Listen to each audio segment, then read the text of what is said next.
Ah ouais, Kakebeti. C'est qui a vie du public et bandit.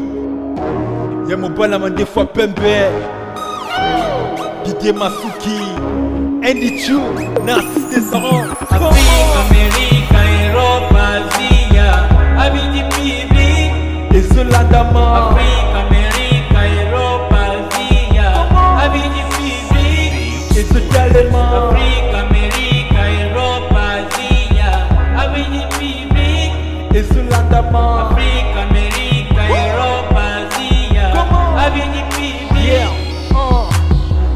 Naga naza koye biso Diko naga Kilema tokeneko Kutala na biso Avis de public Diko naga ko Kilema tokende Parce que les longs deko Eza ndefen Parce que les longs deko Toko sepela Yomo kope Oye puneng Avis de public Et bengaka Avis du public.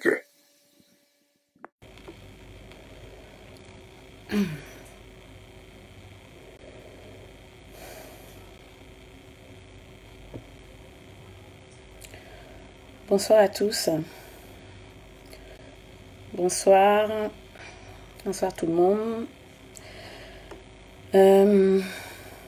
J'attends que vous vous connectiez, que vous soyez plus nombreux à rejoindre le direct. Surtout, n'hésitez pas à le partager. Ce direct sera fait aujourd'hui exclusivement en français. S'il y a des mots en lingala, s'il y a quelques phrases en lingala, parce que bien sûr c'est ma langue maternelle, je les traduirai. Pourquoi? Je les traduirai en français. Pourquoi? Tout simplement parce que cette sale affaire Gladys nous touche tous. Bonsoir Christy Ronaldine qui dit enfin un direct en français. Oui, je fais le direct en français ce soir parce que j'ai vu que cette affaire a dépassé le clivage congo-congolais et a touché bon nombre de personnes dans toute la communauté africaine, que ça soit surtout chez nos frères ivoiriens, que je remercie vraiment pour le soutien et pour cette solidarité qu'ils ont su manifester à travers les forums, de la manière dont ils ont soutenu une sœur africaine, donc Gladys, pour toute la communauté africaine et au-delà, bien entendu, parce qu'on parle ici de barbarie. On parle d'actes d'une violence inouïe, d'actes totalement répréhensibles et incompréhensibles. Et voilà, c'est pour ça que je souhaitais essentiellement m'exprimer en français, pour que tous nos frères et sœurs africains qui ont eu à être touchés par cette affaire puissent réagir et voilà, pour qu'on puisse partager ensemble. Alors, si je fais un direct ce soir, c'est parce que vraiment j'ai été vraiment bouleversée, j'ai été choquée. J'ai été choquée par cette histoire, mais vraiment glauque, un acte vraiment inimaginable et abominable, quelque chose qu'on pensait ne plus à revoir dans notre communauté, au sein de la société congolaise. Parce que pour ceux qui savent, on a déjà eu un cas similaire, mais qui n'a pas été jusqu'à cette extrémité, jusqu'à cette barbarie. On a eu un cas similaire au Canada, avec l'affaire Chouchou Ilunga, cette femme qui, avec sa bande organisée, avait séquestré une jeune fille au Canada, à peu près pour les mêmes raisons, parce que la fille serait sortie était sorti avec le copain de Chouchou Ilunga. Voilà. Donc on s'était dit que cette histoire et le retentissement qu'il a eu, la solidarité aussi qu'il y a eu quand il y a eu l'affaire Chouchou Ilunga, et le fait que ben voilà, il y a eu des condamnations unanimes, franchement on se disait on va plus revoir ça dans notre communauté. On va plus revoir ce genre de choses, ce genre d'actes de violence, surtout entre femmes, parce que on parle des viols en République démocratique du Congo, des viols de guerre, qui sont des crimes contre l'humanité. On parle des viols de guerre de nos mamans en RDC, de nos sœurs en RDC, mais on voit que la barbarie, elle ne vient pas que de l'extérieur, d'une agression de la femme congolaise par des éléments extérieurs, mais la femme congolaise est agressée aussi à l'intérieur et par ses propres frères ou sœurs congolais. Et donc ça revêt encore un caractère encore plus immonde, plus abominable. Ce que je voulais vraiment condamner ici, surtout n'hésitez pas vraiment à partager le direct pour nos frères et sœurs qui ne sont pas forcément abonnés à ma page, pour qu'ils puissent voir, partagez-le le plus possible pour qu'on puisse interagir ensemble. Donc, comme vous avez vu cette vidéo qui a circulé et qui nous a tous bouleversés, il s'agit de cette jeune femme, Gladys, qui a été pris au piège par, on va dire, sa rivale. On ne peut même pas appeler ça une rivalité, parce que parce qu'elle nous a dit tout simplement dans son témoignage qu'elle avait cessé toute relation avec le mari de cette personne, de cette Michel en question. Elle nous a dit dans son témoignage, dans sa vidéo témoignage, que le mari de Michel, ce fameux Tony là, qui est d'un seul coup devenu célèbre pour rien en fait, ce Tony l'aurait dragué via Facebook, et il s'en est suivi des échanges entre les deux. Ils se sont rencontrés sans pour autant que ce monsieur lui dise qu'il était marié. Bon, ça je laisse ça à votre appréciation. On peut la croire, tout comme on ne peut pas la croire.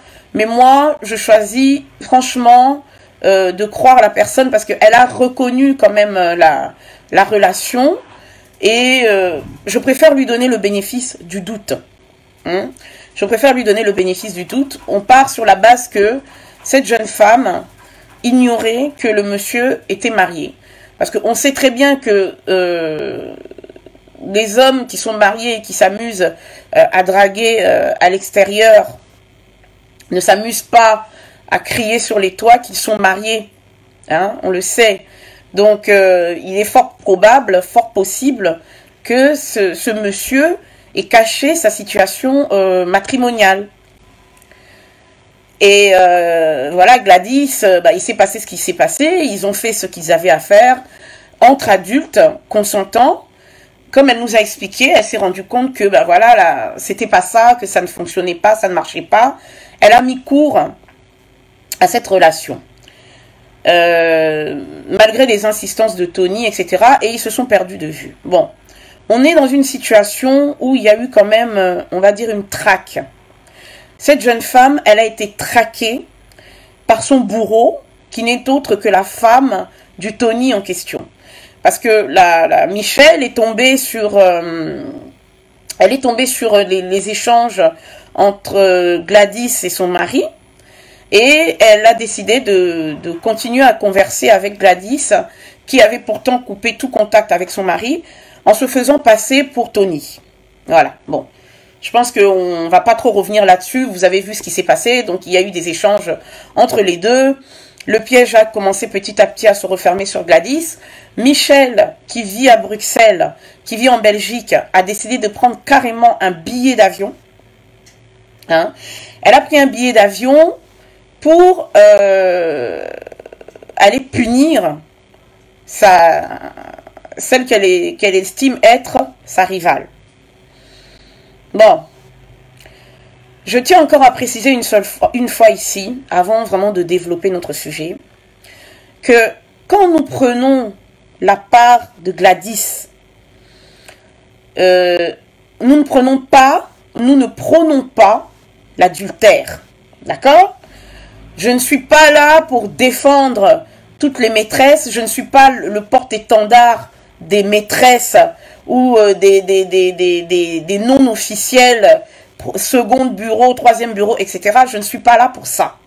Je ne suis pas là pour remettre en cause les sacrements du mariage. Je ne suis pas là pour ça.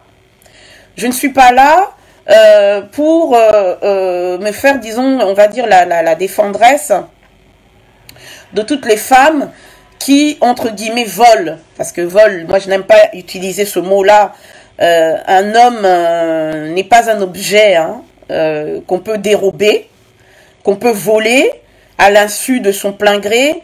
Un homme se donne. Comme je le dis tout le temps, pour commettre un adultère, il faut être deux. Ça se fait à deux. On n'a pas drogué le gars, on lui a pas mis un pistolet sur la tempe pour que il trompe sa femme. Il le fait de son plein gré, en sachant que la démarche a d'abord été faite par l'homme qui a dragué Gladys via Internet, via Facebook. D'accord? Voilà. Donc, on parle de deux adultes consentants qui ont eu une relation entre adultes. Maintenant, il est normal qu'une femme puisse péter les plombs. Il est normal qu'une femme puisse s'émouvoir, être consternée, révoltée par le fait que son mari la trompe. Ça, on est d'accord là-dessus et on ne revient pas là-dessus. Ce que nous condamnons ici, ce qui fait que nous sommes solidaires de Gladys, c'est l'acte de barbarie qui a été posé par l'épouse légitime de Tony. Un acte prémédité. Il faut le faire. Il faut le faire. Je vous rappelle quand même que Bruxelles-Kinshasa, c'est 8000 km environ. Hein? 8000 km. Tu as eu le temps de traquer ta proie. Tu as eu le temps de l'appâter, de l'affairer. Tu prends un billet d'avion, toi qui es épouse légitime, et tu descends à Kinshasa. Tu continues à te faire passer pour ton mari et tu jettes un filet pour attraper ta proie. Gladys se retrouve donc prise au piège à l'intérieur de la maison du mari, où elle se retrouve face à cette espèce de furie, à cette folle furieuse, et sa famille qui était là, parce qu'elle n'était pas seule, ils étaient quand même... il y avait les gardiens, il y avait des membres de sa famille, je crois même qu'il y avait peut-être une grand-mère qui a circulé dans cette vidéo, je ne sais pas quoi. En tout cas, elle n'était pas seule. C'était non seulement quelque chose de prémédité, quelque chose d'organisé, parce qu'elle a bénéficié d'aide extérieure, enfin intérieure plutôt, elle a bénéficié d'aide de ses proches pour traquer cette jeune femme et la ramener dans sa tanière. Parce que c'est une louve. C'est une louve, cette Michel. Pour moi, c'est une sociopathe. Elle peut dire ce qu'elle veut. Elle peut demander pardon. Elle peut faire des vidéos où elle se contredit. À un moment, elle demande pardon. Et à un moment, elle dit qu'elle assume.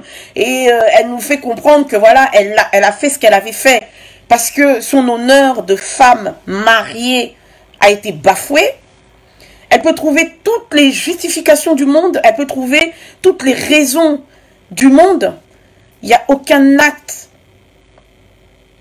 Il n'y a aucune raison qui peut justifier l'injustifiable. Ce qu'elle a fait, c'est un acte de barbarie, mais total. Il y a eu d'abord, on va dire, enlèvement, parce qu'on est venu la chercher d'un point A pour la ramener vers un point B. D'accord ? Il y a enlèvement. S'en est suivi une séquestration. S'en est suivi des violences physiques, des coups, humiliation. On a déshabillé cette femme face caméra. On l'a laissée totalement nue. Nue. On l'a rouée de coups. On lui a fait des choses immondes. Je ne sais pas si la Michelle en question a des tendances lesbiennes, si elle est bisexuelle, si, je ne sais pas, dans sa fureur, elle en a profité pour lâcher une frustration sexuelle et se déchaîner comme ça sur cette fille qui l'a supplié, qui lui demandait pardon, qui a reconnu son erreur, qui lui a expliqué que je ne savais pas qu'il était marié. Une fois que j'ai su qu'il était marié, j'ai arrêté toute relation avec ton mari. Je te demande pardon, je reconnais ma faute. Cette femme s'est humiliée. Elle s'est humiliée, elle a demandé pardon. Mais cette Michelle était prise dans une folie, on va dire, destructrice.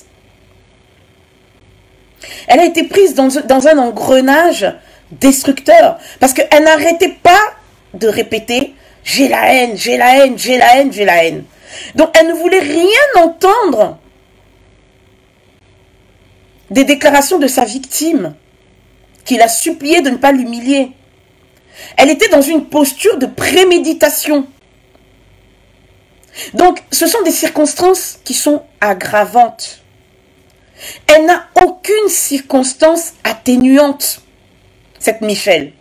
Alors, les gens qui viennent défendre cette ignominie, les gens qui viennent défendre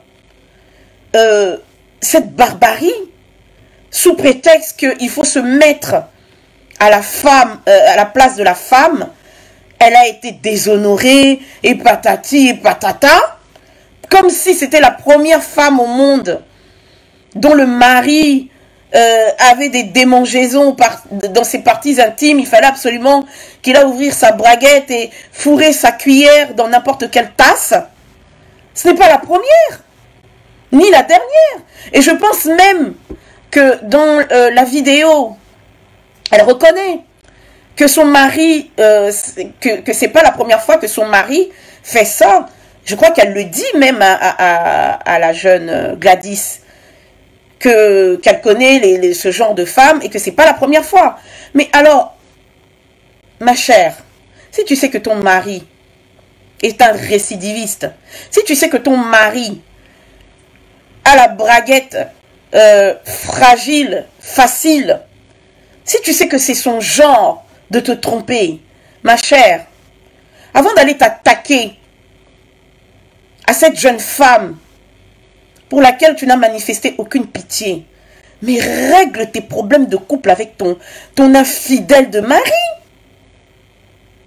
Il faut régler tes problèmes avec ton infidèle de mari. Ne va pas t'en prendre à une femme comme toi qui, certes, consciemment ou inconsciemment, a commis un acte qui, moralement, est condamnable et reprochable, mais cet acte ne mérite pas une telle action. Moi, j'aimerais qu'on me sorte l'article du Code civil qui dit que l'adultère mérite pareille action. On n'est pas dans un État islamique où il y a la charia qui est appliquée en cas d'adultère. On est quand même dans des pays censés être démocratiques. Vous ne pouvez pas régler vos problèmes conjugaux de cette manière. Dans ce cas, à quoi sert la justice? Pourquoi il y a des personnes qui sont condamnées pour des crimes passionnels? On voit même des personnes, je prends l'exemple par exemple de Jacqueline Sauvage, qui a tué son mari parce que pendant des années, elle a été maltraitée, elle a été rabaissée, elle a été battue. On a quand même arrêté cette femme qui était en état de légitime défense. Elle a fait de la prison. On a dû, il s'en est suivi un procès, etc. pour qu'on puisse la relâcher. Même quand vous êtes en état de légitime défense et que vous tuez quelqu'un, que vous blessez quelqu'un, vous devez être entendu. On doit juger si vous étiez réellement en état de légitime défense et on apprécie si vous êtes libérable ou pas. C'est ça un état de droit. On ne peut pas commencer chacun à se faire justice pour tout et n'importe quoi. Mais surtout pour un adultère. Surtout que toi-même, la Michel en question elle-même, est-ce que c'est une femme qui est exemplaire? Parce que nous avons des témoignages des personnes qui la connaissent.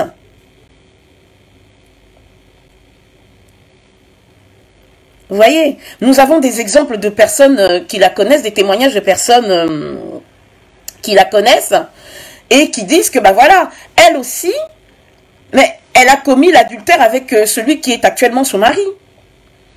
Que ce Tony était précédemment en couple, avec des enfants, quand il fréquentait la Michel. Qu'elle aurait mené une vie infernale à la précédente femme de ce Tony.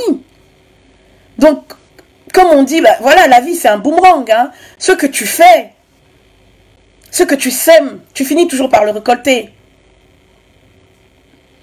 Ce que tu as fait, on va te le faire. Mais toi, quand tu avais pris le mari d'autrui, quand tu as pris le mari d'autrui, tu étais heureuse. Le mari en question, il t'a épousé. Maintenant, tu es ravie de nous montrer ton alliance. Tu nous dis que, voilà, tu es une femme mariée, qu'on ne touche pas à ton mari. Mais toi-même, tu as connu cet homme et il était marié. Est-ce que sa précédente épouse t'a humilié comme toi, tu as humilié Gladys? À un moment donné, il faut raisonner, il faut réfléchir aux actes que nous posons.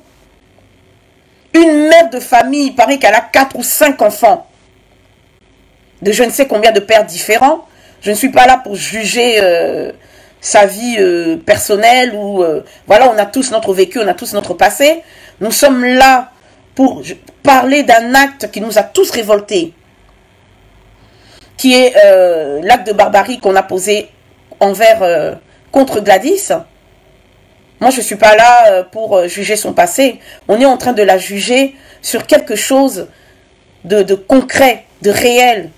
Quelque chose que nous avons tous vu. Et vraiment, si ceux qui la défendent, j'ai vu des femmes défendre ça. Des madame, son épouse. Madame, mon épouse. Parce qu'elles se disent, nous sommes fatigués de ces filles qui viennent chipper, voler nos maris. Mais madame, mesdames, vos maris là ne sont pas des objets? Vos maris ne sont pas des objets. On ne les vole pas. On ne vient pas les dérober alors qu'ils sont inconscients. Il faut savoir que le voleur n'aime pas être volé. Ceux qui disent que nous sommes en train de cautionner l'immoralité, mais de quelle immoralité vous nous parlez? Est-ce que la réaction de l'épouse est morale? Est-ce que Michel, elle, a fait preuve de moralité? Donc, votre conception de la moralité, elle est unilatérale, elle est à sens unique. On condamne l'adultère, mais on cautionne la barbarie d'un côté. Et vous osez parler de moralité. Quand vous voulez parler de moralité, il faut parler de la morale dans son ensemble, de manière globale et non unilatérale. On ne peut pas condamner l'adultère et se faire chantre de la moralité, chantre de la fidélité, tout en cautionnant la barbarie. Mais attendez, c'est insensé. C'est insensé. Ce que vous êtes en train de faire, c'est comme ces personnes qui, quand une femme se fait violer, demandent, mais oui, mais qu'est-ce qu'elle faisait là, à cet endroit-là, à cette heure-là? Pourquoi est-ce qu'elle était habillée de cette façon-là? Peut-être que c'est son accoutrement qui a fait que, ben voilà, son violeur passe à l'acte. Vous vous rendez compte? Vous êtes en train de justifier le mal. Vous êtes en train de justifier le mal. Concentrons-nous sur ce qui s'est passé. On a humilié une femme. On l'a mis à nu. On l'a battue. On lui a fait des choses, on lui a demandé d'écarter ses jambes, et l'autre dans sa folie qui disait « je vais coucher avec toi », etc., etc. On a vu ce qui s'est passé en tant que femme, en tant que mère, en tant que fille, en tant que sœur. Mes sœurs, mes mamans. J'en appelle, ne fût-ce qu'à la solidarité féminine. Qu'on nous viole par des hommes, des inconnus, etc.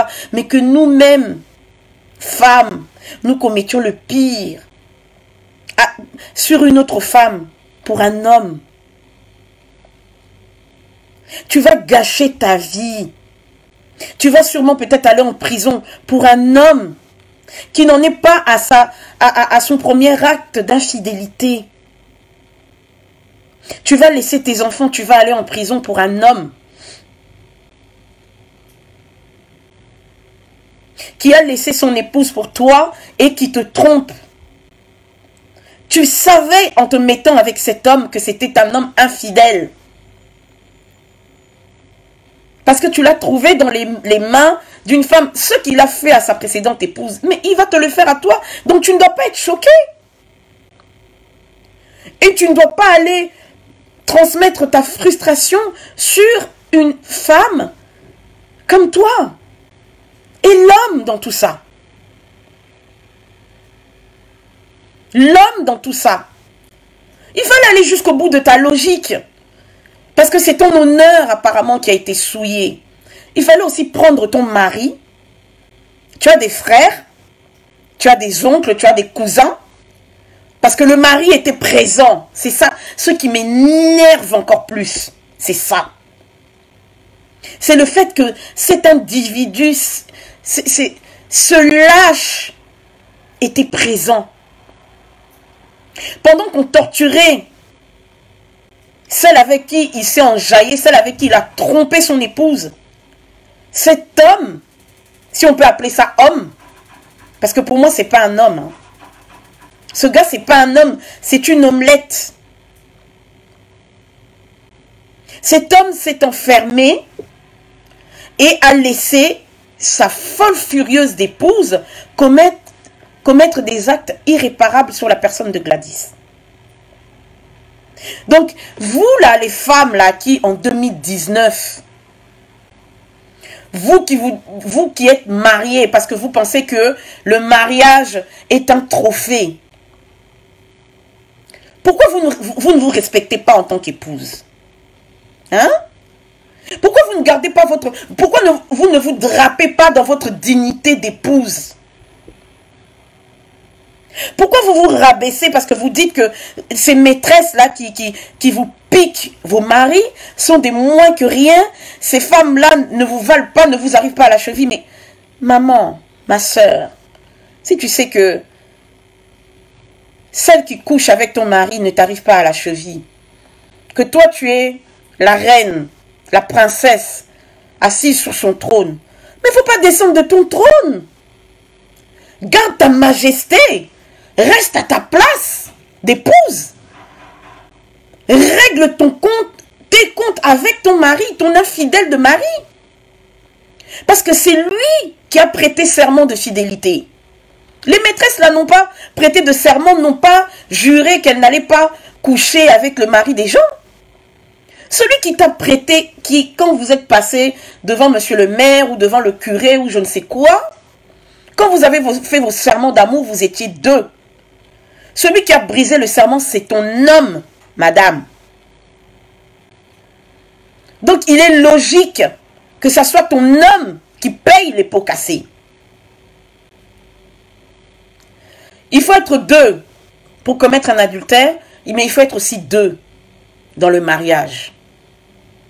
Et on dit qu'une femme sage, c'est bâtir sa maison. L'insensé l'a détruit de ses propres mains. Et Michel est une femme insensée. Nous avons vu, parce que vous pensez que j'ai vu des commentaires des gens qui disaient « Ah, mais cette Youyou Moutoumossi là, elle est divorcée, elle n'est pas mariée, et c'est pour ça qu'elle ne peut pas comprendre la douleur de Michel. » Ah bon? Mais je suis maman de 2 grands enfants. J'ai été une épouse durant 11 ans. Qu'est-ce que vous en savez de ce que moi j'ai vécu dans mon mariage? Qu'est-ce que vous en savez de ce que les gens ont vécu avant de dire que on prend... Parce que pour certains, hein, ceux qui défendent la Michel, ceux qui défendent Michel pour eux, sont, excusez-moi du terme, des salopes, des voleuses de mari, sont des personnes qui sont en train de défendre l'immoralité et l'infidélité. Mais vous êtes malades, excusez-moi, vous n'allez pas bien dans vos têtes. Est-ce que c'est l'infidélité que nous défendons ou c'est l'acte de barbarie posé que nous condamnons? Hein? Qui parmi vous est parfait? Que celui qui est exempt de péché jette la première pierre à Gladys. Si vous, dans vos mariages, tout est parfait, jetez la pierre à Gladys. Nous ne cautionnons pas l'infidélité. Nous dénonçons l'acte de barbarie qui a été posé d'une femme envers une autre femme. C'est ça que nous condamnons. C'est ça. Restons sur les faits. Restons sur le droit. Il y a eu un crime qui a été commis. Vous l'avez vu. Ce sont des actes très graves qui sont punis par la loi. Donc il n'y a même pas à chercher à comprendre. Pourquoi elle a fait ça? Pourquoi elle a... Oui, mais quoi? Ton homme ne sait pas tenir sa cuillère. Il la trempe dans n'importe quelle tasse. Mais il faut t'en prendre à ton homme. Ton homme était là. Pourquoi tu n'as pas humilié ton homme? Pourquoi tu ne l'as pas sorti? Pourquoi tu n'as pas demandé à tes frères, à tes oncles, à tes cousins de tabasser cet homme qui a brisé le serment du mariage en allant te tromper? Mais ton homme, tu l'as protégé et tu continues à revendiquer le fait que tu es marié. Mais ta raison, tu l'as perdue. Nous soutenons aujourd'hui la maîtresse parce que toi, en tant qu'épouse, tu t'es déshonorée. Voilà pourquoi nous prenons part pour celle avec qui ton mari t'a trompé. Et puis franchement, il faut regarder aussi vos attitudes. Nous, quand je dis vous, je dis aussi nous. Donc je vais dire nous pour ne pas dire vous. Je vais dire nous femmes. Il faut que nous regardions aussi nos attitudes dans nos foyers. Je ne suis pas en train de chercher des excuses pour les hommes infidèles qui trompent leurs femmes à gauche et à droite. Je dis une chose. Il faut regarder nos attitudes. Il n'y a rien qui justifie l'infidélité. Il n'y a rien qui justifie aussi qu'on pose un acte de barbarie envers une autre sœur, envers une autre femme, parce que le mari a été infidèle. Mais observons-nous, avant de jeter la pierre à l'autre, avant de regarder la poutre dans l'œil du voisin, enfin plutôt la paille dans l'œil du voisin, observons d'abord la poutre qui est dans notre œil et qui nous empêche de voir. Maman, ma sœur, quelle est ton attitude en tant qu'épouse dans ton foyer? Comment parles-tu à ton mari? Est-ce que tu le respectes? Est-ce que tu fais ce qu'il faut pour être une bonne épouse? Je ne dis pas que si tu es une femme parfaite, ton mari ne va pas te tromper. Parce qu'il y a des hommes qui sont comme ça. Il y a des hommes qui sont pires que des chiens.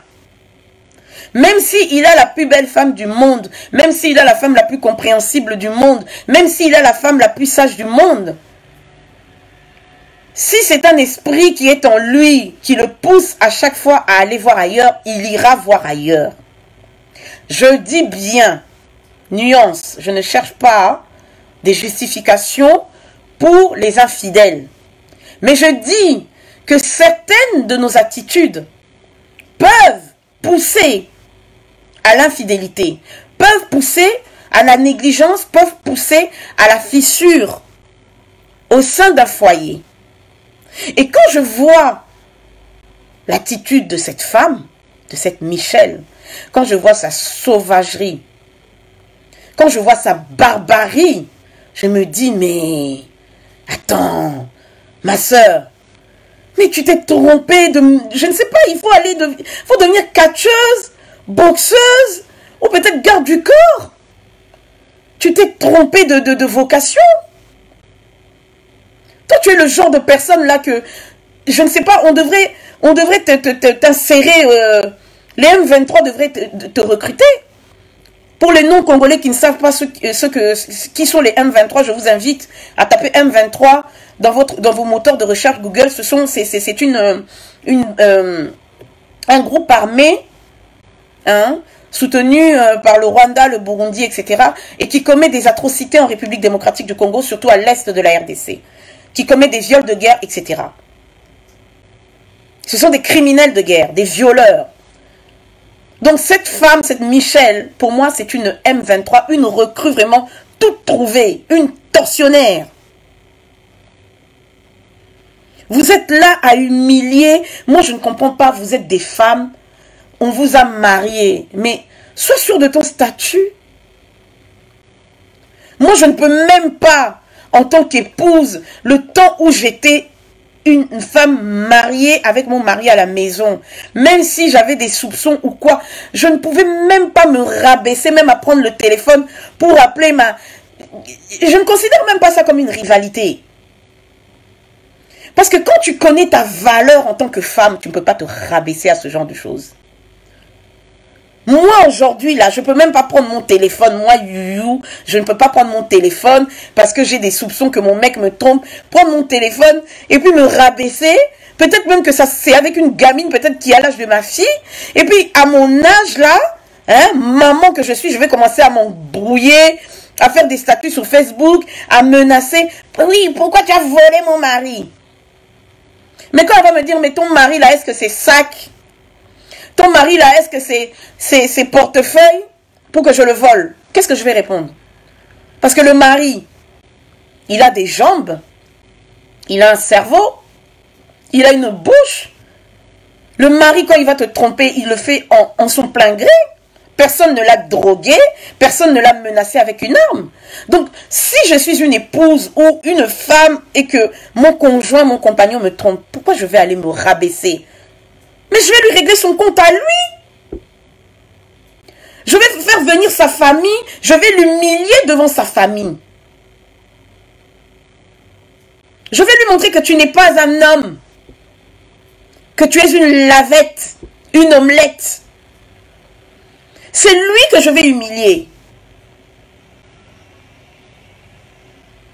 Je ne vais pas aller me rabaisser, aller me battre. Mais tu te rends compte si tu as un mari qui est un infidèle congénital. Un mari dont la braguette, hein, démange à chaque fois, il faut qu'il la baisse. Mais tu vas te battre combien de fois par jour, par an? Tu vas passer ta vie à te battre. Toi, une maman, mère de 5 enfants. Et puis, il faut voir dans quelle tenue, s'il vous plaît. Dans quelle tenue? Déjà, pour commencer, elle était sale, madame mon épouse.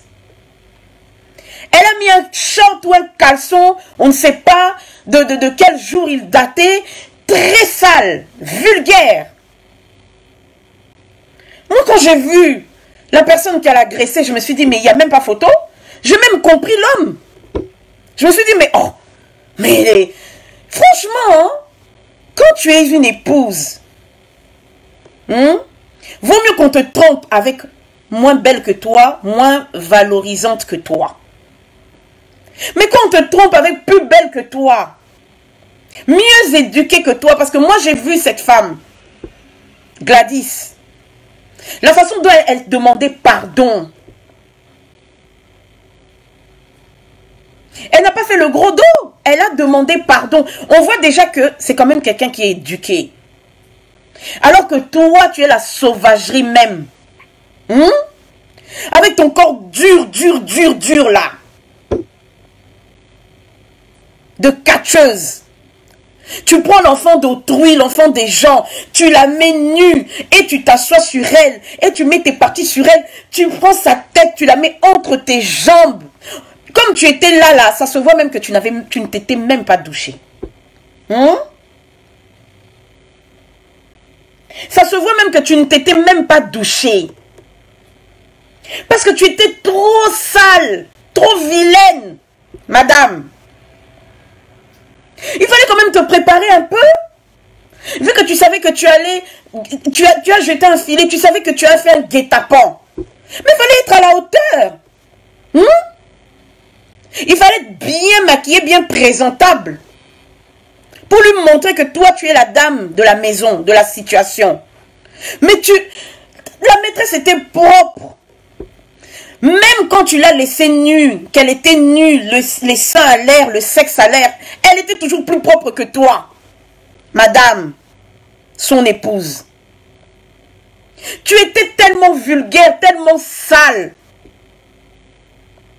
Tu n'as même pas eu honte de te présenter devant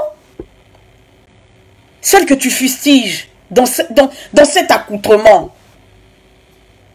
Tu nous as montré ton derrière tout flasque. Tout bougli-bougla là. Tout bizarre. Tu prends la tête de l'enfant des gens, tu la mets entre ses jambes. Entre tes jambes.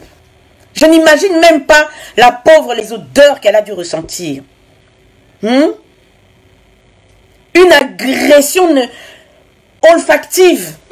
Tu as dû lui détruire même. Donc, l'intérieur de ses narines, là, tu as dû détruire ça. Tu es une épouse, soi-disant, une mère. Tu as une belle famille. Donc, si tu as un beau-père, des beaux-frères, une belle-mère. Donc, le monde entier t'a vu dans cet accoutrement-là. Tout dégoûtant. Écœurant. En tout cas, ça c'est quel genre d'agression? Agresse même avec style, avec classe.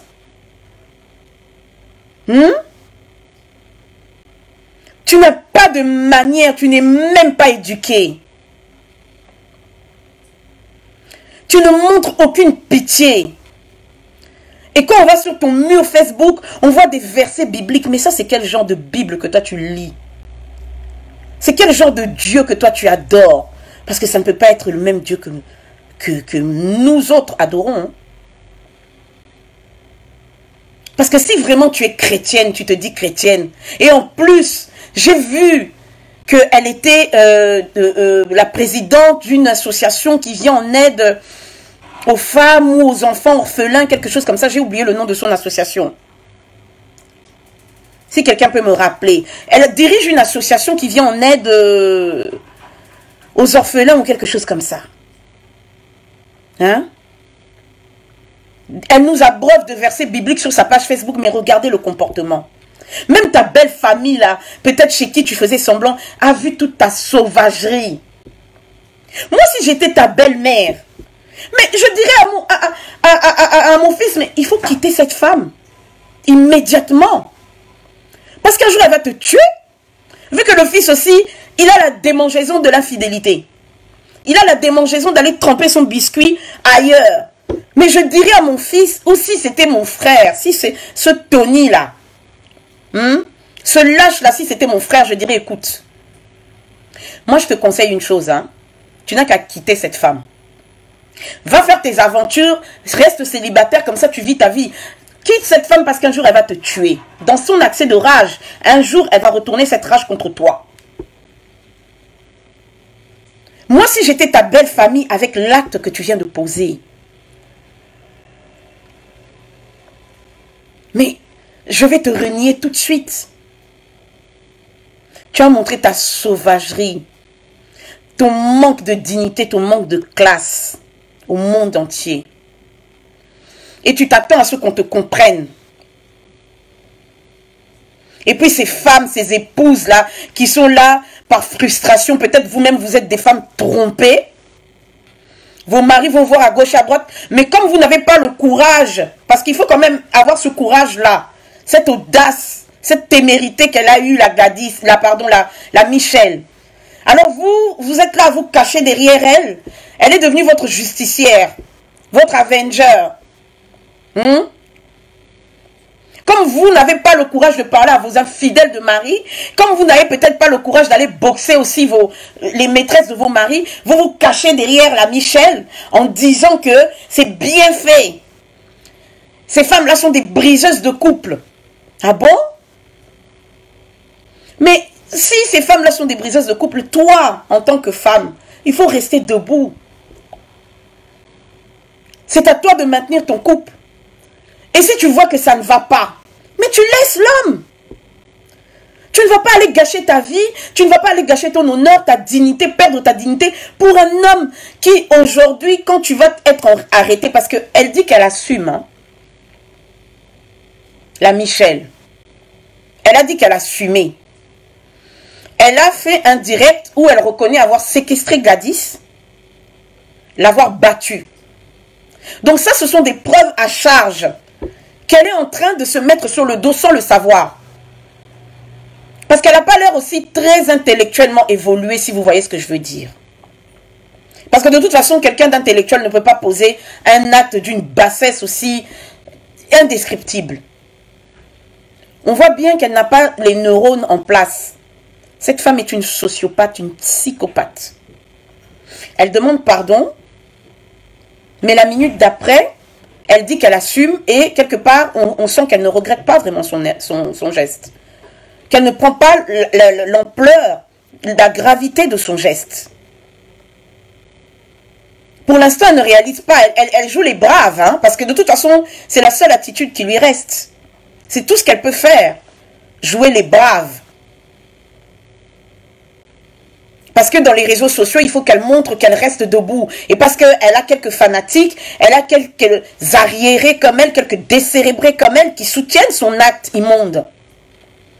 Ces épouses frustrées de la tromperie de leur mari, qui trouvent légitime, normal d'agir ainsi. Et qui justifient cela. Alors que ce sont des actes répréhensibles et punis par la loi. Comment vous pouvez cautionner ce genre de choses? Vous protégez vos maris. Donc, en fait, à entendre ces femmes, ces épouses, parce que vous êtes mariés, et puis elle était là en train de nous montrer son alliance, je suis mariée, patati patata. À entendre ces femmes, la fin justifie les moyens. Vous vous en prenez aux maîtresses de vos maris, mais quid de vos maris? Vos maris sont là au chaud. Ce sont des enfants, quoi. On est venu les attraper, les prendre la nuit pendant que vous dormiez en état d'inconscience et on s'est mis sur eux et on a commencé à leur faire des choses. À leur faire ressentir du plaisir à l'insu de leur plein gré. Vos maris sont des enfants. Ce sont des irresponsables. Les mauvaises, ce sont toujours les maîtresses. Ce sont des sirènes, des sorcières qui envoûtent vos maris. On est prêt à condamner la maîtresse, on est prêt à l'humilier, on est prêt à lui faire tout et n'importe quoi, mais on pardonne à son mari. Et puis on va aller à l'église, et puis le mari, il va dire, vraiment, je ne sais pas, elle me possédait, elle a dû m'envoûter, me marabouter, je demande pardon, et puis tout le monde va dire, alléluia, amen. Vos maris sont tellement parfaits, c'est jamais de leur faute. C'est toujours la faute des maîtresses. Oui, c'est vrai qu'il y a des femmes qui traquent les hommes mariés et qui en font une priorité, qui viennent briser les couples des gens, qui détruisent des familles. Et ça, nous le condamnons, bien entendu. Personne ne peut accepter que voilà, l'équilibre d'un foyer soit brisé à cause d'une briseuse de ménage. Mais cela ne vous donne pas droit. Votre mari n'est pas votre propriété. Le mariage ne fait pas de vous un objet et ne fait pas de votre mari un objet. Votre mari, quand il agit en son plein gré, qu'il vous trompe. Il a brisé le serment qu'il vous a prêté, qu'il vous a donné. Il vous a juré fidélité, il a brisé cette fidélité. Il faut vous en prendre à vos maris. Il faut arrêter d'aller vous rabaisser en tant qu'épouse. Restez à votre place d'épouse. Gardez votre dignité. Surtout quand la maîtresse est même plus jolie que vous, plus jeune, plus intelligente que vous. Essayez de garder au moins votre raison, votre légitimité d'épouse. Ce que Michel a fait, c'est comme si vous marchez dans la rue, vous voyez un fou qui se met à poil, qui vous jette des pierres. Et puis vous décidez que voilà, vous allez enlever vos vêtements et vous allez prendre des pierres et vous allez vous mettre à lui jeter à votre tour. Les gens qui vont passer, ils vont se dire, oh, ce sont deux fous qui sont en train de se battre. Personne ne comprendra que vous êtes saine d'esprit ou vous êtes sain d'esprit. On verra que vous êtes deux malades mentaux en train de vous battre. Alors, Michel, madame, son épouse, avec toute la légitimité que vous confère votre titre ou ton titre d'épouse, il fallait rester à ta place d'épouse, sous ton trône de gloire. Il ne fallait pas te rabaisser, aller traquer, mais vraiment, il faut être peu sûr de soi, hein, pour faire prendre un billet. Non, la meuf, excusez-moi, la femme là, elle s'est crue dans un film. 007. Elle a traqué. Elle a pris un billet d'avion. Elle est partie à Kinshasa. Séquestrer une femme qui n'avait plus aucune relation avec son mari. Quel manque de confiance en soi. Il faut être très peu sûr de soi pour agir de la sorte. Une femme qui est sûre de son assise, qui est sûre de son mariage, ne peut pas se rabaisser, ne peut pas descendre jusqu'à une telle profondeur d'absurdité, d'immoralité. Ça prouve qu'elle n'a pas confiance en elle. Elle n'a pas confiance en son mari. Alors que le mariage en soi repose d'abord sur la confiance. C'est ça la base du mariage. Le mariage, le socle du mariage, c'est d'abord la confiance. Mais si la confiance est brisée, à quoi bon? Ça ne sert à rien.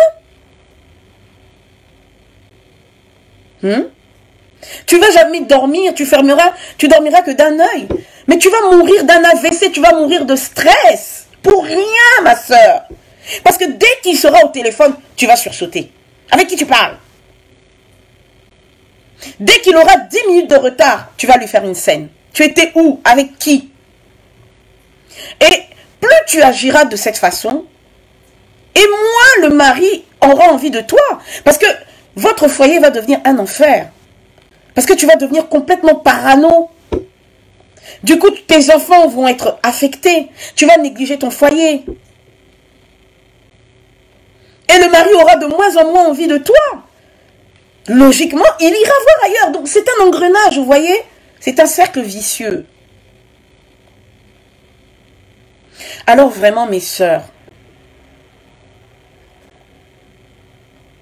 vous, mes sœurs, mes mamans qui cautionnaient ce genre de choses, parce que soi-disant, il faut arrêter de défendre les maîtresses, etc. Vous êtes des femmes. Vous avez des filles aussi, vous avez des sœurs. Demain, on peut faire ça à votre sœur. Qui vous dites irréprochable. Qui ne vous dit pas qu'un jour, votre fille peut-être va se retrouver dans la même situation que Gladys. Elle va se faire embobiner par un homme qui va la blaguer et qui... Voilà. Parce que dans la vie, ça arrive.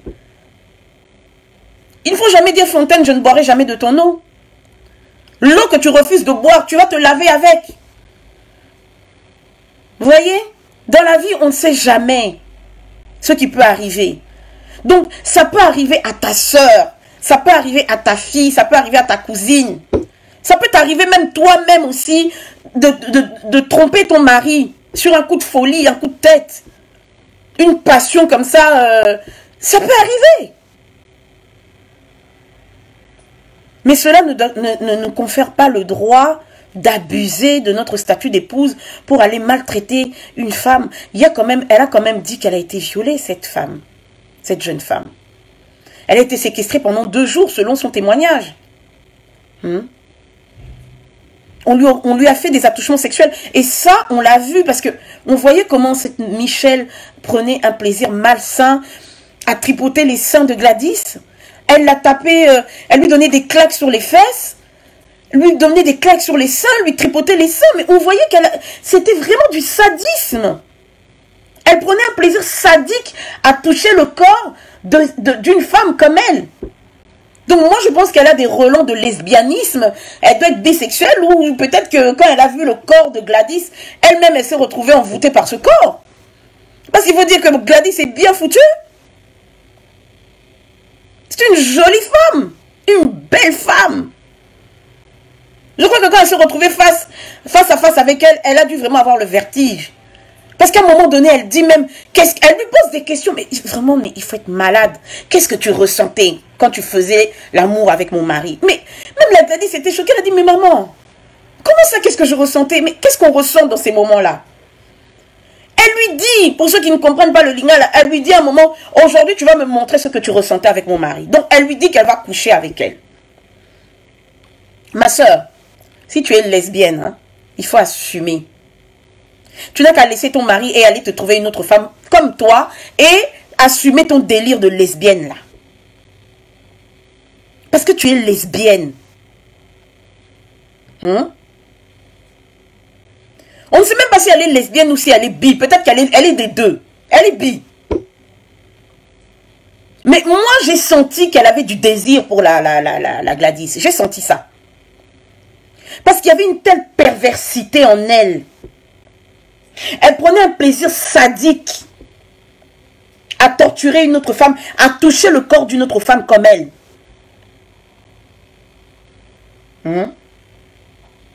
Ceux qui n'arrêtent pas de répéter que cette Gladys a aussi tort. Mais combien de fois on va essayer de vous dire, on va vous répéter que on n'est pas là en train de défendre l'infidélité.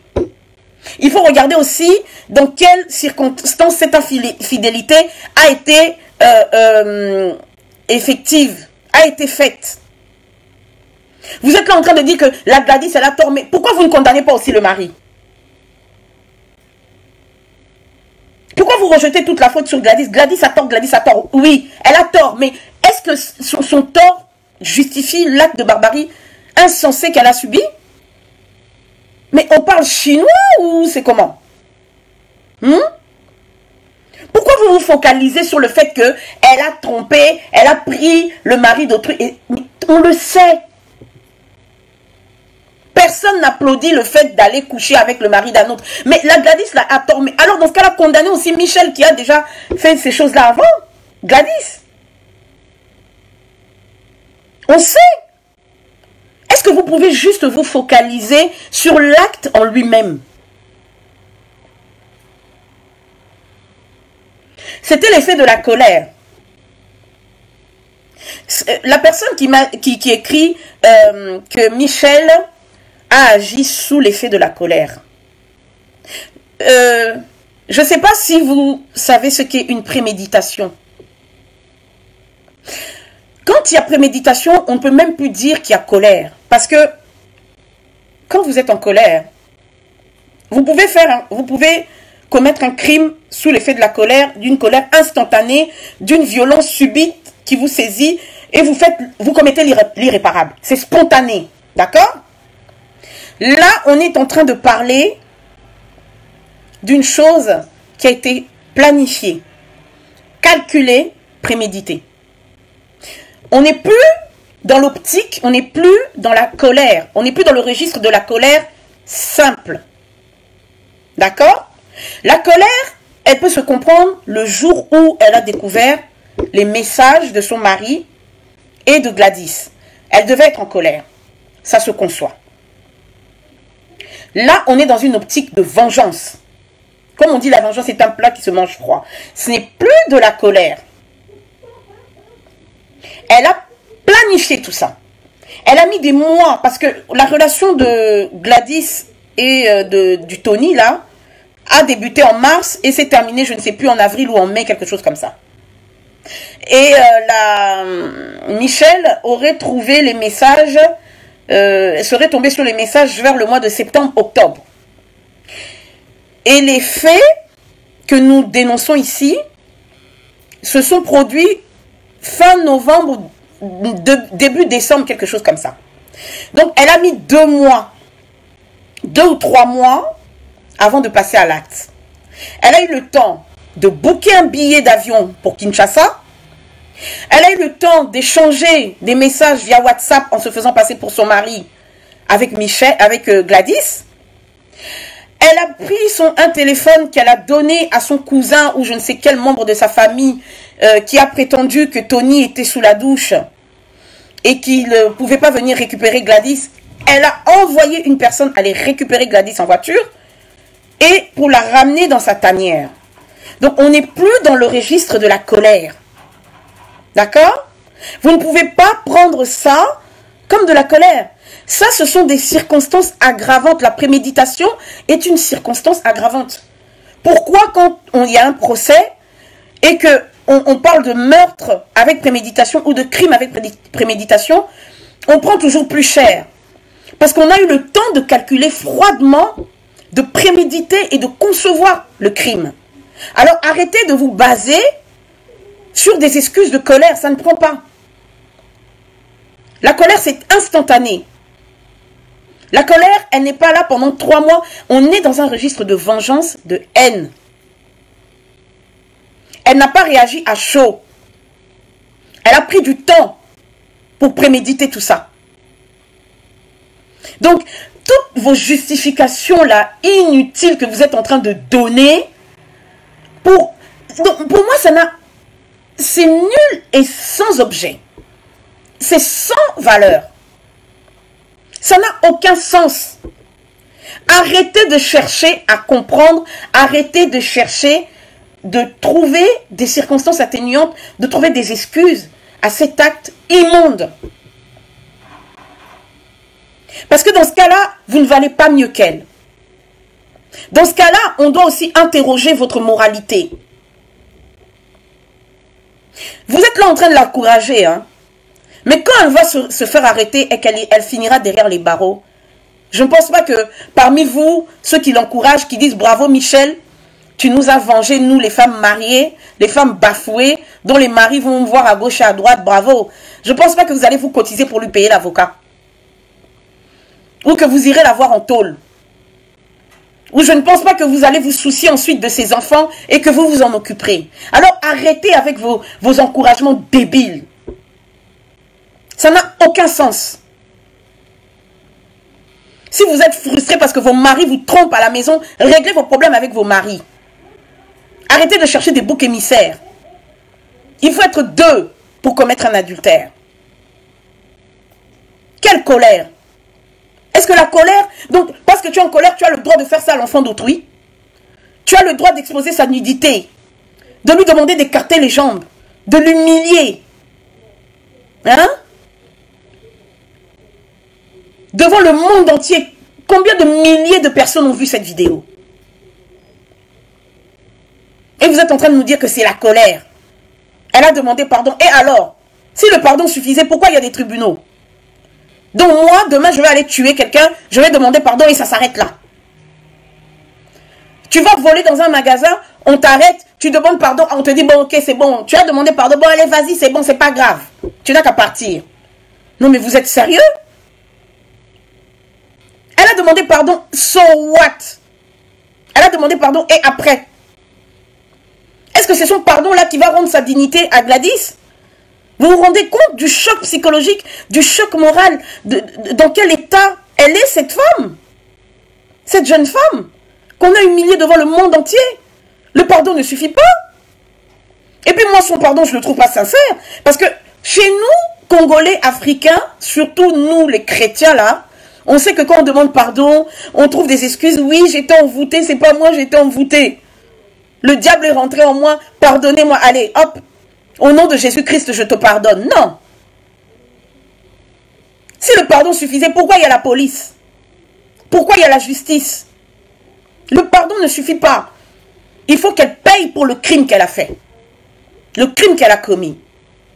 Son pardon ne va pas rendre sa dignité, sa tranquillité à Gladys. Hein. Il faut qu'elle paye pour ce qu'elle a fait. Il faut qu'elle répare. Il faut qu'elle se tape même 50-10 ans de tôle. Et là, on considérera son pardon. Un pardon fait avec dédain, avec arrogance. Un pardon même pas sincère. Je suis prête à aller en prison. Je reconnais avoir séquestré patati patata. Elle fait en plus le gros dos. Elle est là, en train de se... Donc, elle joue vraiment, donc... non, cette femme est incroyable, hein, d'audace. Elle est incroyable d'audace. Et vous qui la défendez, hein, vraiment Dieu vous voit. Continuez à défendre l'indéfendable. Le jour où ça va arriver à quelqu'un de votre famille, à votre fille, à votre soeur, j'espère que vous serez aussi dans la même posture de dire que c'est bien fait. Est-ce que vos statuts d'épouse font que vous êtes devenus des justicières, des Wonder Woman qui doivent appliquer des punitions contre celles avec qui vos maris les trompent? Vos statuts d'épouse vous confèrent le droit d'humilier une femme de cette façon? De commettre des attouchements sexuels, de la frapper, de la séquestrer? Hein? Non, faut arrêter. Hein? C'est de la barbarie, soyons humains. Comment vous pouvez voir la faute de Gladys, mais vous êtes en train de cautionner la plus grande faute de son bourreau? Et le mari aussi, là, dont on ne parle presque pas. Cette espèce de lâche. Il faut que je m'adresse aussi à ce Tony, là. Je ne sais pas si le Tony, là, c'est Brad Pitt ou quoi, mais vraiment, on a vu aussi sa photo. Ce n'est même pas Brad Pitt. Hein? Donc, aller se battre pour quelqu'un... Vraiment, je sais même pas... Je trouve même pas les mots tellement je suis indignée. Donc, toi, Tony, là, tu es parti t'enjailler avec Gladys. Tu es parti draguer cette fille. Vous avez fait ce que vous deviez faire entre adultes. Tu es tellement, excuse-moi du terme, peu intelligent que tu t'es fait attraper comme un débile par ta psychopathe de femme. Tu as pris, tu sais que ta femme, ton épouse est folle, mais tu vas la tromper. Et puis tu prends le temps d'envoyer un message en disant à Gladys, fais attention, ma femme est tombée sur nos messages WhatsApp, etc., etc. Mais quand ta femme est arrivée à Kinshasa et qu'elle a prémédité tout ça, quand tu as vu Gladys entrer dans votre maison, quand tu as entendu les cris de cette fille, tu n'as pas eu pitié d'elle. Donc toi, ton seul souci là, c'était de tremper ton biscuit, de t'enjailler avec elle. Mais quand cette fille avec qui tu as pris du plaisir s'est fait violenter par ta psychopathe d'épouse, en tant qu'homme, qu'est-ce que tu aurais dû faire? Pourquoi tu n'es pas sorti? Pourquoi tu n'as pas arrêté la folie de ta psychopathe d'épouse? Comment toi, un homme qui a pris du plaisir avec une femme autre que la tienne, tu laisses ta femme maltraiter cette fille? Tu es resté cloîtré alors qu'elle demandait pardon. Tu n'as même pas eu pitié. Un lâche. Non seulement tu es infidèle, mais tu es lâche.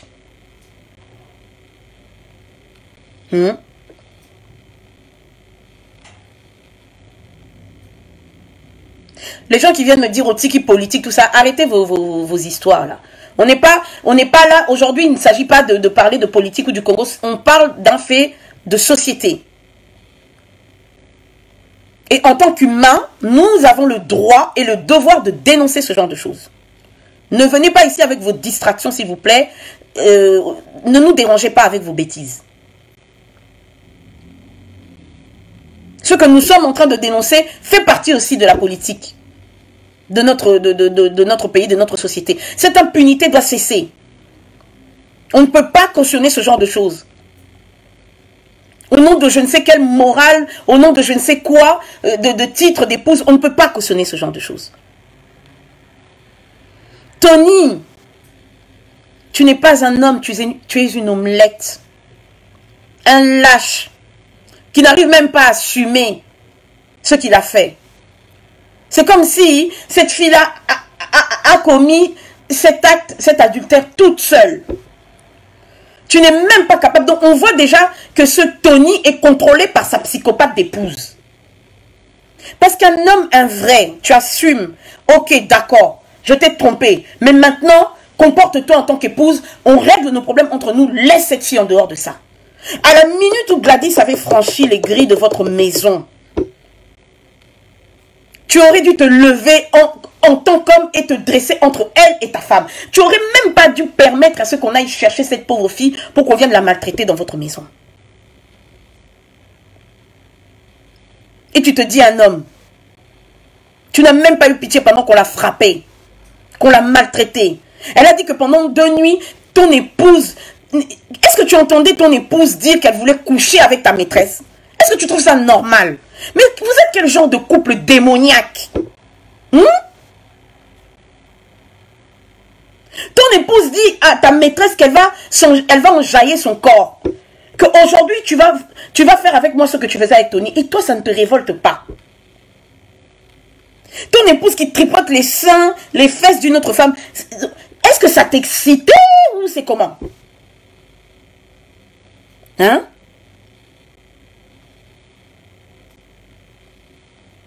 Et donc vous pensez vraiment que c'est ça le mariage. Et vous vous dites aussi que Dieu approuve ce que vous faites. Mais il faut vous séparer. Il faut arrêter de faire des victimes. Si vous avez... Ta femme, peut-être elle-même, elle t'a pris dans les bras d'une autre femme. Toi-même pareil. Vous avez, entre toi et ta femme, là, vous avez des gènes de tromperie en vous. Alors il faut vous séparer comme ça, chacun vit sa vie et vous continuez. Ou bien acceptez que, soyez un couple libre. Acceptez que chacun puisse aller voir ailleurs, mais ne faites pas des dégâts collatéraux. Ça c'est quel genre d'homme, c'est quel genre d'omelette qui s'enferme comme un lâche derrière la porte pendant qu'on est en train de torturer la fille avec qui il a pris du plaisir. Vraiment. Ne fût-ce que pour le plaisir qu'elle t'a donné.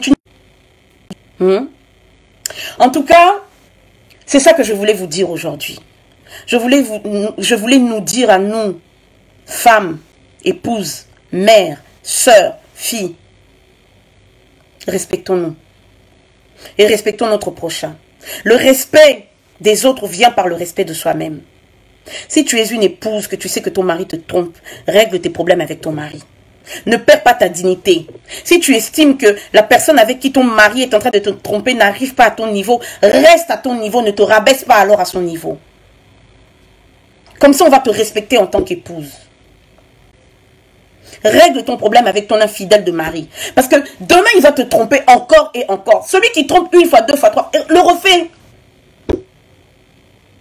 Gardez votre dignité. Gardons, mes sœurs, s'il vous plaît. Gardons notre dignité. Gardons notre sens de l'humanité. On ne peut pas se faire ça entre femmes.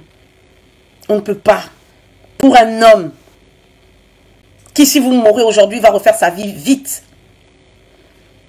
Si aujourd'hui vous allez en prison, il va vous tromper encore plus. Vous êtes déjà dehors là avec lui, il vous trompe. Alors vous pensez que si vous tapez 50-10 ans de prison, comme la Michelle se dit, prête à partir 50-10 ans en prison, tu crois que pendant 50-10 ans, ton infidèle de Tony va t'attendre?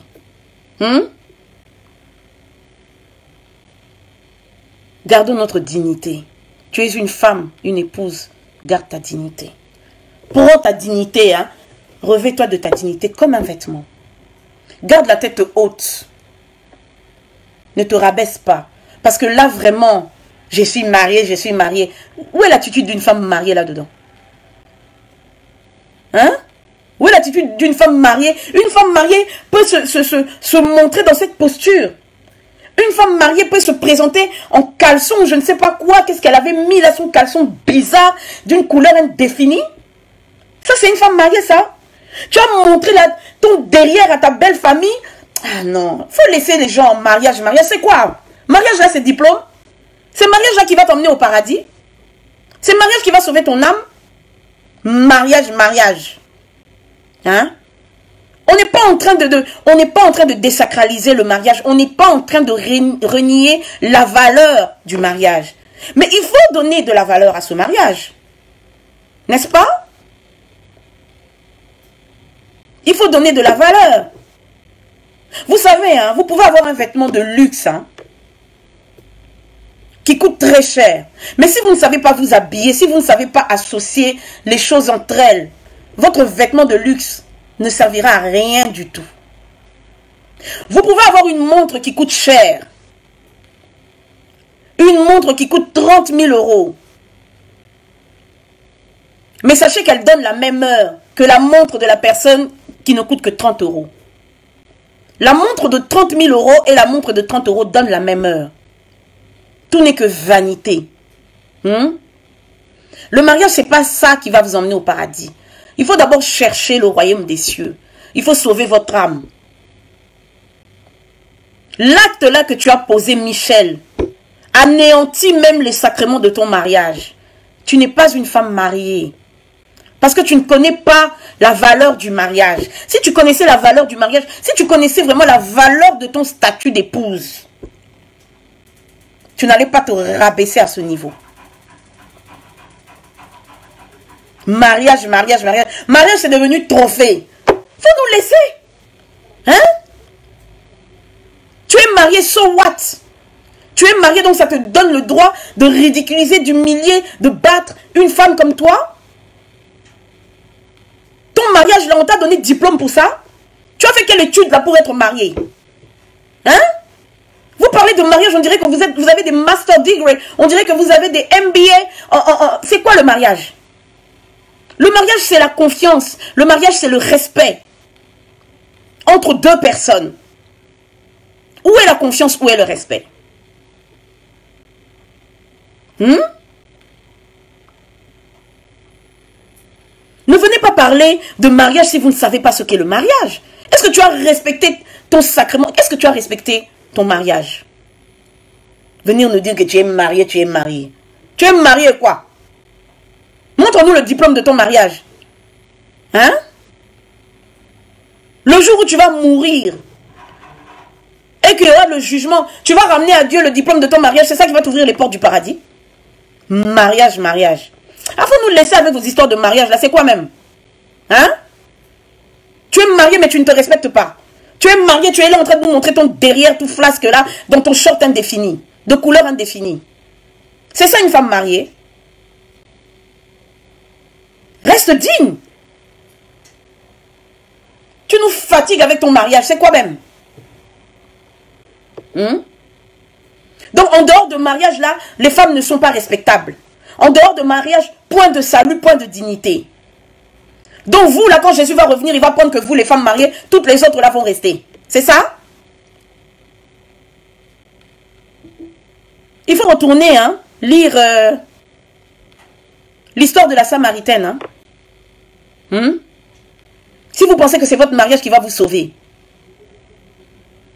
L'acte que tu as commis même devant Dieu, c'est toi qui es devenue la pécheresse. Dieu peut pardonner même à Gladys. Parce qu'elle a peut-être péché inconsciemment en allant coucher avec ton mari. Mais toi et ton mari là, qui vous dit que vous serez pardonné? Hein? Donc ton statut de marié te permet de violenter une femme comme toi.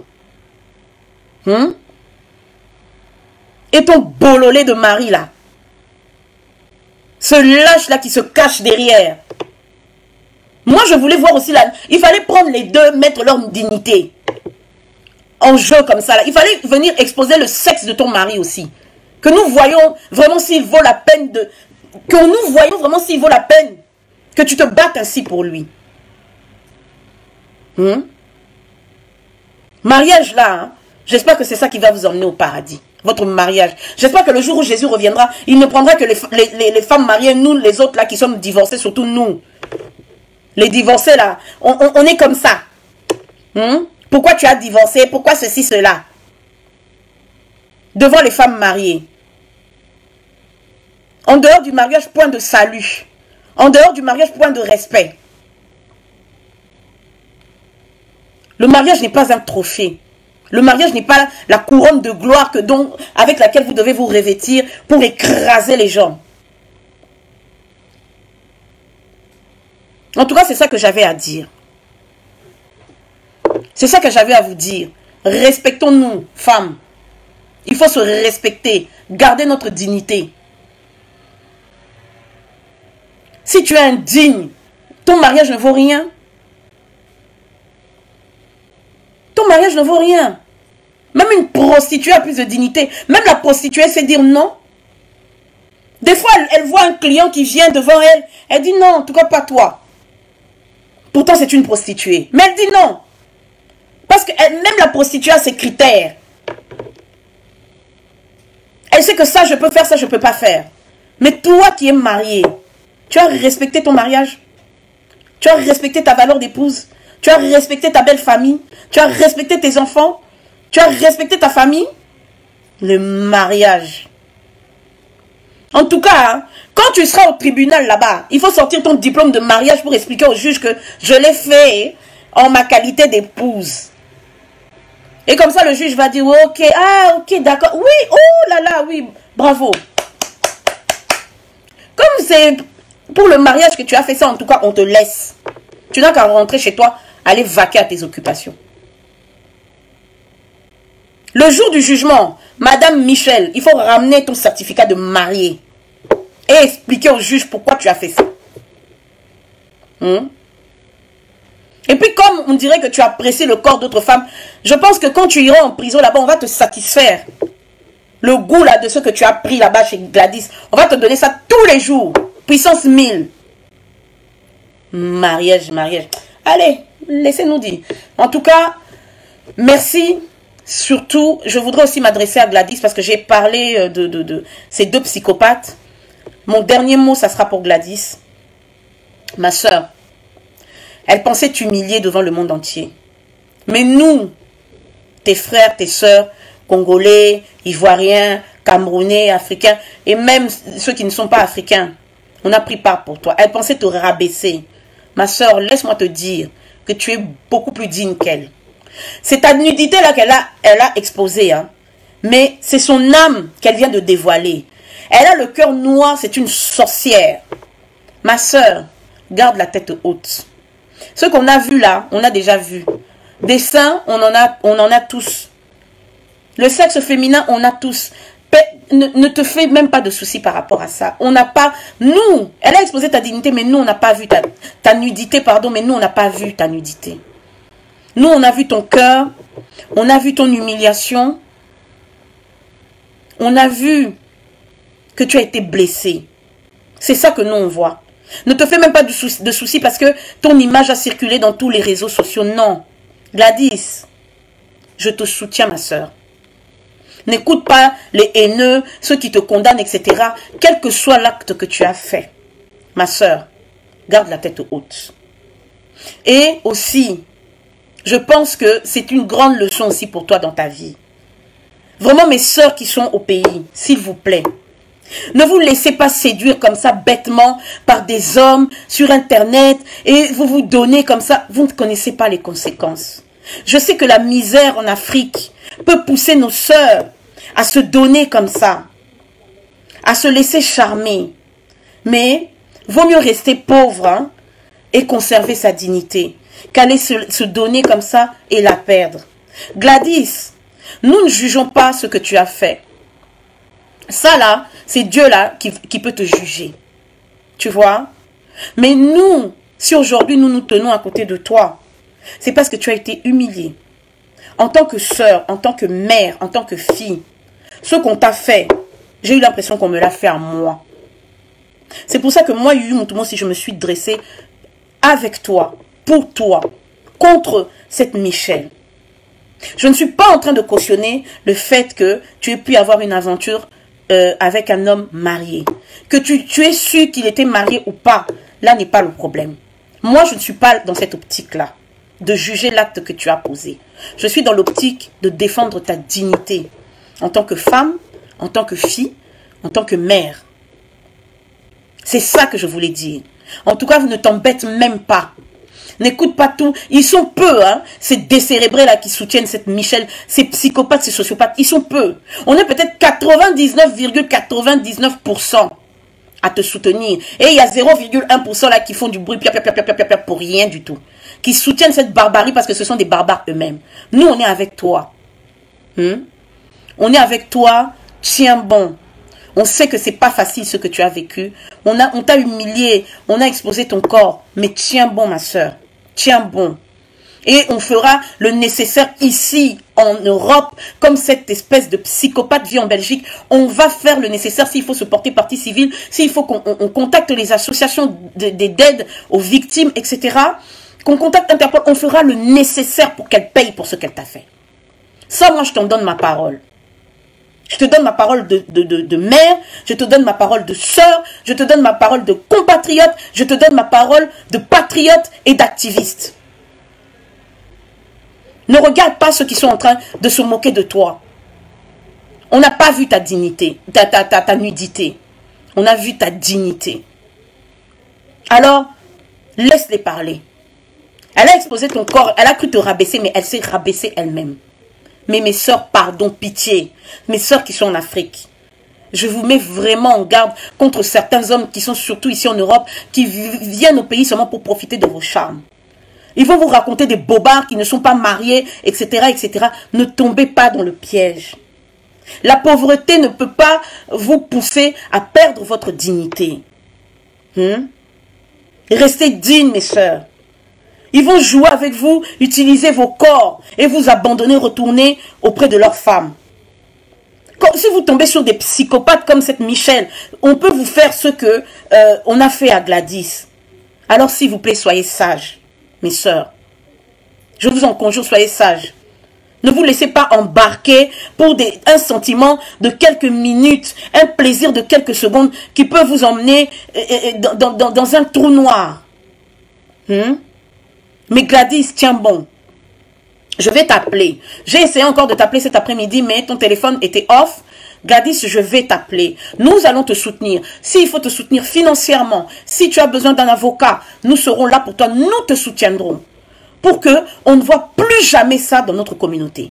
Que ce soit dans la communauté congolaise, que ce soit dans la communauté africaine, que ce soit partout. On ne veut plus voir ce genre de choses. Ce genre d'anti-valeurs comme Michel. En tout cas, nous allons nous dresser contre toutes les Michel du monde.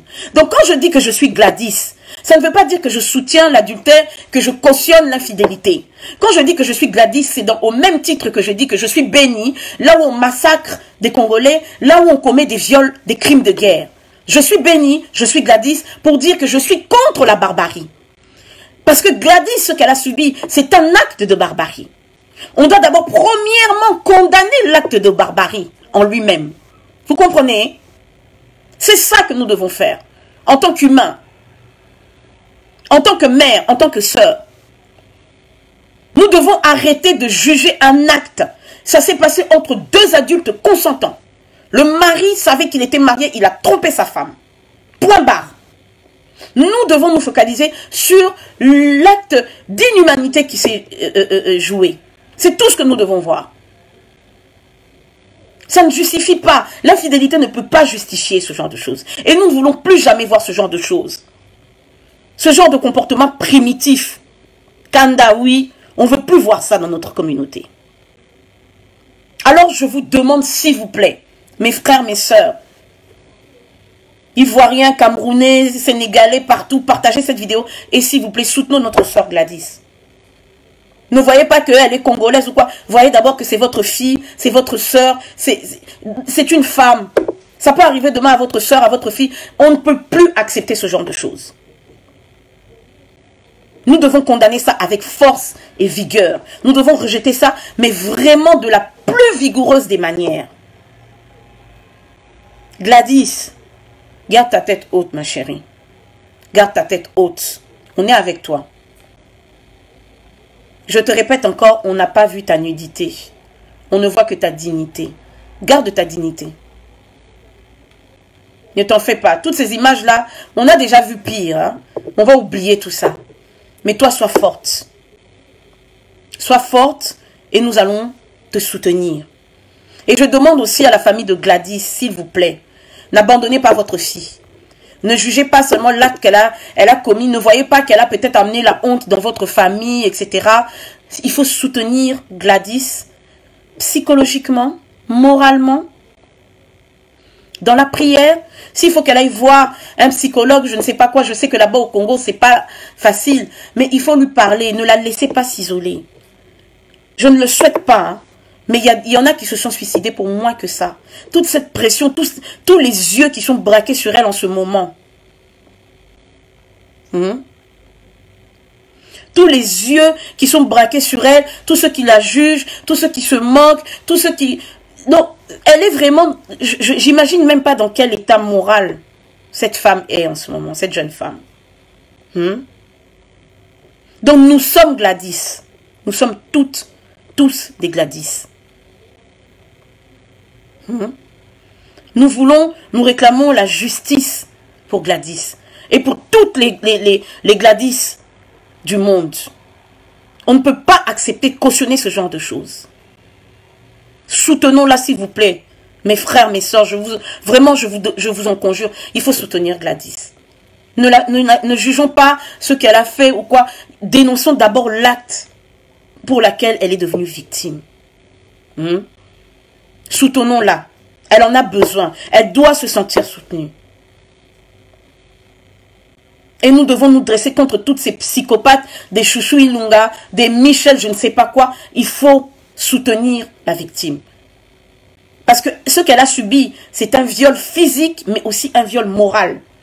Et l'exposition de sa nudité, c'est un viol encore en soi. Donc ne cherchons pas à ce qu'elle soit encore violée en la rejetant. C'est comme toutes ces femmes violées que nous défendons à l'est de la République démocratique du Congo qui se font violer. Nous sommes avec ces femmes. Ne cherchons pas des justifications à des actes injustifiables. Voilà ce que je voulais vous dire. En tout cas, merci de m'avoir suivi. Merci d'avoir partagé cette vidéo. Continuez à la partager. Et comme je vous avais dit, j'ai envoyé un mail à la Sûreté belge avec des explications, avec un mail explicatif avec les vidéos de Gladys. J'ai fait la même chose auprès de la RTBF qui est la télévision belge, hein, en expliquant. Ils m'ont dit qu'ils allaient me recontacter, donc j'attends les suites. Je veux vraiment qu'on médiatise cette affaire, parce que cette affaire, elle dépasse les clivages africains. C'est vraiment... c'est d'abord une histoire d'humanité. Ça peut arriver même dans toutes les communautés. Donc je pense que tout le monde doit soutenir Gladys. Pas seulement les Africains, mais vraiment tout le monde. Et je vous tiens au courant de la suite des événements. Je vais prendre contact avec Gladys. J'espère que ça ne sera pas seulement un feu de paille, un soutien juste spontané, comme ça après on oublie. Non, soutenons-la vraiment du début jusqu'à la fin. Si elle a besoin de payer des avocats, etc., voyons comment on peut la soutenir moralement, financièrement. Soutenons-la aussi par la prière, hein. Donc voilà, c'est ça que je voulais vous dire. Prions pour Gladys, montrons-lui notre compassion, notre amour, et puis je vous tiens, je vous tiendrai très vite au courant des suites des événements, parce qu'on va pas en rester là.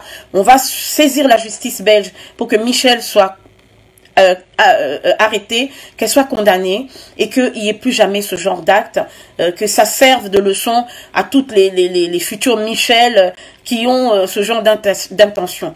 Donc que vous soyez trompés ne peut pas justifier ce genre d'acte barbare. En tout cas, je vous remercie. Vraiment, soyez bénis, hein, que Dieu vous garde là où vous êtes, vous tous.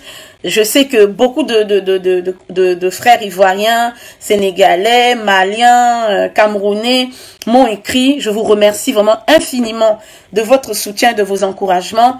On est ensemble, on est ensemble, on est ensemble.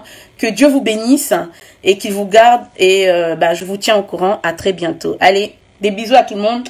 Et Gladys, je t'embrasse ma chérie. Courage, force et courage à toi, Ingeta.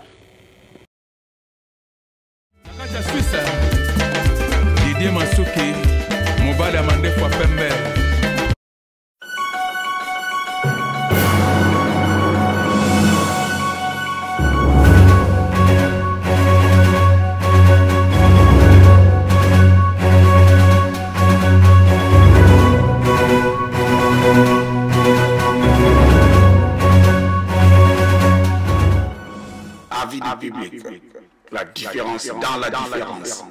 Votre meilleure chaîne de formation.